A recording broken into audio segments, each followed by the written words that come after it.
നമസ്കാരം പ്രിയപ്പെട്ട പ്രേക്ഷകരെ. ഇനി അടുത്ത 5 വർഷം നമ്മളെ ആര് ഭരിക്കും? ഉത്തരമായി UDF തന്നെ നമ്മളെ ഭരിക്കും. നമുക്കറിയാവുന്നതുപോലെ തന്നെ വലിയ രീതിയിലുള്ള ഒരു ജയം തന്നെയാണ് UDF ഇത്തവണ നേടിയിരിക്കുന്നത്. ഇപ്പോൾ നിലവിലെ സ്ഥിതി 101, UDF 37, LDF BJP 2. BJP വീണ്ടും അക്കൗണ്ട് തുറന്നിരിക്കുന്നത് എന്താണ് ഏറ്റവും ശ്രദ്ധേയം? 100-ലധികം സീറ്റുകൾ UDF നേടിയിരിക്കുന്നു. ചരിത്രത്തിൽ ഇടത് കോട്ട തകർന്ന് തരിപ്പണമായിരിക്കുകയാണ്.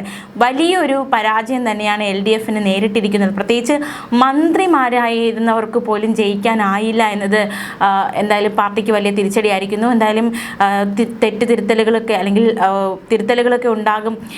തോൽവിയിൽ നിന്ന് പാഠങ്ങൾ ഉൾക്കൊള്ളുമെന്ന് തന്നെ മനസ്സിലാക്കാൻ സാധിക്കുന്നു. എന്തായാലും ഇനി UDFൻ്റെ ഭരണം എങ്ങനെയാണ് എന്നതൊക്കെയാണ് ഇനി നമ്മൾക്ക് അറിയേണ്ടത്. UDF തിരിച്ചു വന്നിരിക്കുന്നു. കേരളത്തിൽ 5 വർഷം UDF ഭരിക്കും. എന്തായാലും നമ്മളിപ്പോൾ നോക്കാൻ പോകുന്നത് മറ്റൊരു വാർത്തയാണ്. അതായത് നേരത്തെ തന്നെ ഒരു ഭരണവിരുദ്ധ വികാരം സംസ്ഥാനത്ത് ആഞ്ഞടിക്കുന്നുണ്ട്. അപ്പോൾ അത് ഈ ഇലക്ഷനിൽ ഉറപ്പായിട്ടും അത്തരത്തിൽ അതിൻ്റെ ഒരു ഫലം ഉണ്ടാകും.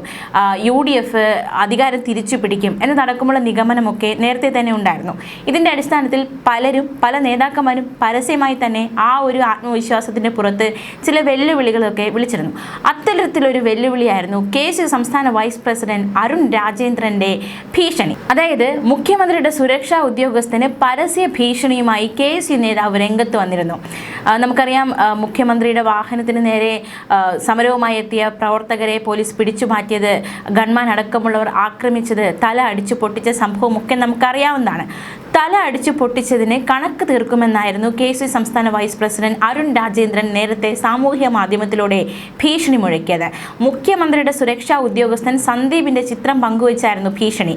കോൺഗ്രസ് സൈബർ ഗ്രൂപ്പുകളിലും സുരക്ഷാ ഉദ്യോഗസ്ഥന്റെ ചിത്രം പങ്കുവച്ച് വലിയ രീതിയിലുള്ള ആഹ്വാനങ്ങൾ നേരത്തെ ഉണ്ടായിരുന്നു. ഞങ്ങൾ അധികാരത്തിൽ വന്നു കഴിഞ്ഞാൽ ഉറപ്പായിട്ടും ഇതിന് പ്രതികാരമുണ്ടാകുമെന്നായിരുന്നു ആഹ്വാനങ്ങൾ, വെല്ലുവിളികൾ. ആലപ്പുഴയിലെ നവകേരള യാത്രക്കിടെയാണ് KC നേതാക്കളെ മർദ്ദിച്ചത്. ഇത് ചൂണ്ടിക്കാട്ടിയാണ് ഭീഷണി. സാറേ, സുഖമാണല്ലോ അല്ലേ? സുഖിക്കാൻ പോകുന്നതേ ഉള്ളൂ. കുറച്ച് ദിവസം കൂടി കഴിഞ്ഞോട്ടെ. സുഖിപ്പിക്കുന്നുണ്ട് ഞങ്ങൾ സാറന്മാരെ. ഞങ്ങളുടെ പ്രിയപ്പെട്ടവരുടെ തലയും കണ്ണും മൂക്കും അടിച്ചു പൊട്ടിക്കാൻ നേതൃത്വം കൊടുത്തവരൊക്കെ തൊഴിലുറപ്പ് കാർഡൊരെണ്ണം എടുത്തു വച്ചോ. ഞങ്ങളെല്ലാം മറന്നെന്ന് നിങ്ങൾക്ക് തോന്നിയാൽ ഞങ്ങൾ മരിച്ചെന്ന് ഉറപ്പ് വരുത്തണം. ഞങ്ങളുടെ കണക്ക് പുസ്തകത്തിൽ രക്തം കൊണ്ട് എഴുതിയിരിക്കുന്ന കണക്കുകൾ ഒരുപാടുണ്ട്. ആ കണക്കുകളൊക്കെ നമുക്ക് തീർക്കണ്ടേ സാറേ എന്നായിരുന്നു KC നേതാവ് അരുൺ രാജേന്ദ്രൻ ഫേസ്ബുക്കിൽ കുറിച്ചത്. കണക്ക് പുസ്തകത്തിൽ ഒരുപാട് കണക്കുകളുണ്ട് എന്ന് പറയുന്നുണ്ട്. എന്തൊക്കെയാണ് തീർക്കാൻ പോകുന്നത് എന്നത് ഒരു ചോദ്യമായി തന്നെ അവശേഷിക്കുകയാണ്. എന്തായാലും UDF അധികാരത്തിൽ വന്നിരിക്കുന്നു. ഇനി കണക്ക് തീർക്കലിൻ്റെ കാലമാണോ എന്നൊരു ചോദ്യവും കൂടി നിലവിൽ ഉയരുന്നുണ്ട്. എന്തായാലും തനിക്കെതിരെ സമൂഹ മാധ്യമങ്ങളോട് ഭീഷണിയും അപവാദ പ്രചരണവും നടക്കുന്നുവെന്ന് കാട്ടി സുരക്ഷാ ഉദ്യോഗസ്ഥനായ സന്ദീപ് പോലീസിൽ പരാതി നൽകിയിരുന്നു. ഈ പരാതിയുടെ അടിസ്ഥാനത്തിൽ അരുൺ രാജേന്ദ്രൻ ഉൾപ്പെടെയുള്ള KC നേതാക്കൾക്കെതിരെ പോലീസ് നേരത്തെ കേസ് എടുത്തിരുന്നു. നവകേരള യാത്രയ്ക്കിടെ യൂത്ത് കോൺഗ്രസ് പ്രവർത്തകർ പ്രതിഷേധിച്ചപ്പോൾ മുഖ്യമന്ത്രിയുടെ ഗൺമാനും സുരക്ഷാ ഉദ്യോഗസ്ഥരും അവരെ മർദ്ദിക്കുകയായിരുന്നു. മുൻ മുഖ്യമന്ത്രി പിണറായി വിജയൻ നൽകിയ മറുപടി ന്യായീകരണം ഇങ്ങനെയായിരുന്നു: പ്രതിഷേധിച്ചവർക്കെതിരെ നടന്ന മർദ്ദനം രക്ഷാപ്രവർത്തനമാണ് എന്നായിരുന്നു പിണറായി വിജയൻ പറഞ്ഞത്. മാത്രമല്ല, ഈ സംഭവത്തിനെതിരെ പ്രതിപക്ഷം പ്രതിഷേധം ശക്തമാക്കിയിരുന്നു. സുരക്ഷാ ഉദ്യോഗസ്ഥരുടെ ഇത്തരം പ്രവൃത്തികൾക്കെതിരെ കേസെടുക്കണമെന്ന ആവശ്യം ശക്തമായിരുന്നു. മുഖ്യമന്ത്രിയുടെ ഗൺമാന്മാരെ മർദ്ദനക്കേസിൽ ഉൾപ്പെടുത്തണമെന്ന ആവശ്യം കോൺഗ്രസ് നേതാക്കൾ ഉന്നയിച്ചിരുന്നു. എന്തായാലും ഇത്തരത്തിൽ വലിയൊരു വിവാദമായ സംഭവം, അതിന് പിന്നാലെ ഭീഷണി, കുറച്ച് ദിവസം കഴിഞ്ഞിട്ട് കണക്ക് തീർക്കാമെന്ന ഭീഷണി. എന്നാൽ UDF അധികാരത്തിലേറിയിരിക്കുന്നു.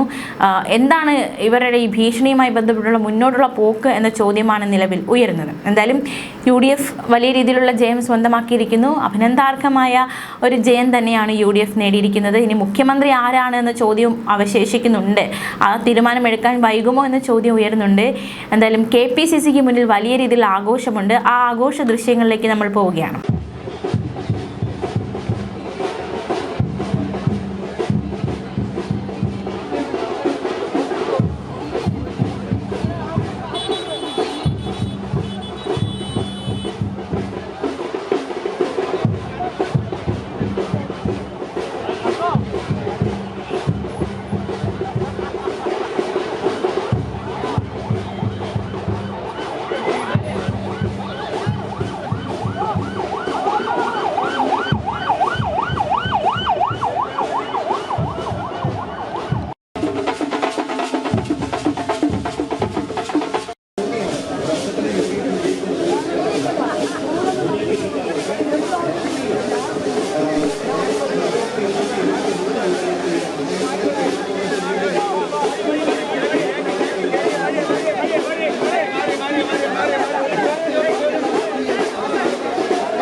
ഇതിനകത്ത് ഒരു കാര്യം ശ്രദ്ധിക്കേണ്ടത് 10 വർഷം ഇതുപോലെ അധികാരത്തിന് പുറത്തിരുന്ന 10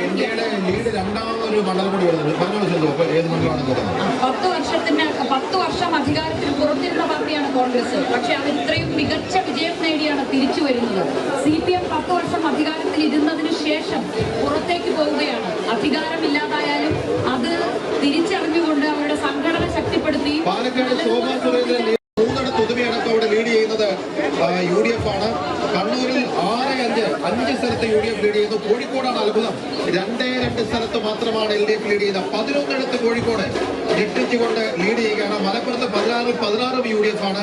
തൃശ്ശൂരിൽ മാത്രമാണ് LDF പിടിച്ചു നിൽക്കുന്നത് 8 UDF 5 വയനാടിൽ LDF 1 UDF 2 Palakkad LDF 7 UDF 5 എറണാകുളത്ത് UDF 14 ലീഡ് ചെയ്യുകയാണ്. പത്തനംതിട്ടയിൽ 5 കോട്ടയത്ത് 9 7 UDF 2 LDF ഇടുക്കിയിൽ 4 UDF 1 മാത്രം LDF